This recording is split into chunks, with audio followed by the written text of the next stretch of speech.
Welcome to CRE Fast 5 and today's episode on the biggest mistakes buyers make. I'm Carly Iacono, your weekly host for this video series. I am also a Senior Vice President at CBRE and the Capital Markets Group. So what that means is I have worked with a ton of buyers through the years, and there are some mistakes I see over and over. Today we're going to cover the top 5. Let's go. Mistake number 1 is not having a clear picture of your purchasing power before you start making offers. Now, this is really 3 parts. First, you need to have proof of funds ready to submit with your offers to be taken seriously. This proof of funds should be for the deposit amount if you're obtaining financing or the full amount if you're making an all-cash offer. Do not submit proof of funds for a portion of the deal value and then write that your offer is all cash. Pet peeve. Now, you can write offers that do not have financing contingencies without having the full amount in cash, but that is a very different representation. Second, you need to have realistic expectations on how you're going to finance the remainder of your deal if you are not purchasing all cash. For example, 80% loan to value, or LTV, is virtually impossible to obtain on most net lease deals. So if that is your requirement, you need to adjust your price point to be in line with a more reasonable LTV, like 65%. Third, if you intend on investing with partners, figure out what the partnership structure will look like before you pursue your first investment. Who will be the point person? How much will each partner realistically contribute?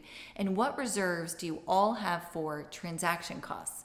Understand all of this on the front end and target properties well within your reach. Mistake number 2 is not assembling the right deal team before you start making offers. Your accountant should be your very first call before embarking on a new real estate strategy.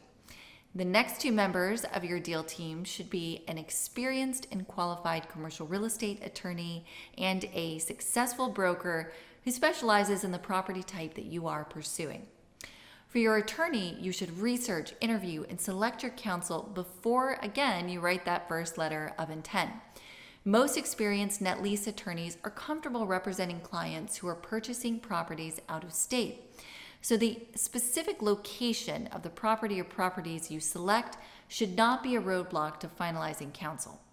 Waiting to select your attorney until after you have an accepted LOI can slow down the contract negotiation process and put you at risk of losing a deal. Now, when selecting a commercial real estate broker, specialization and experience are key. Now, this is especially true if you are contemplating a 1031 exchange and have limited time to find a suitable property. In most cases, accomplished brokers have deep relationships in the market, and they can also give you much needed credibility as a new buyer, which will increase the likelihood of your particular offer being selected. Brokers can also help you assemble the rest of your deal team if you're new to the industry by referring you to qualified attorneys, title companies, environmental consultants, surveyors, etc. Remember, brokers don't get paid until a deal closes, so they will be motivated to do everything possible to make sure your exchange or acquisition goes smoothly. Mistake number 3 is thinking you have control of a property when you do not. An accepted offer is very different than an executed contract.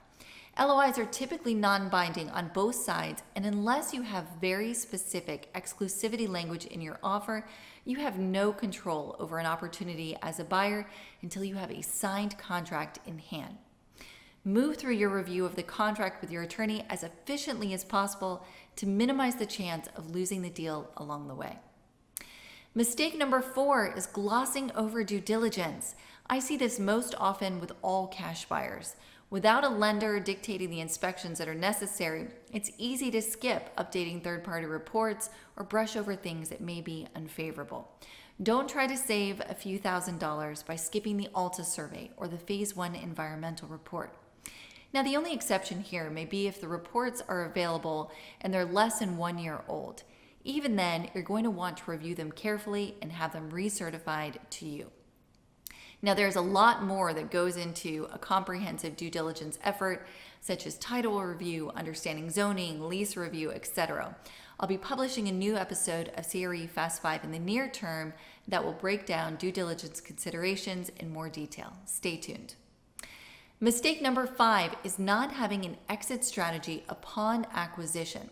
Now, obviously, market conditions change. Your personal situation may change, but knowing what you know today, how long do you plan to hold this property?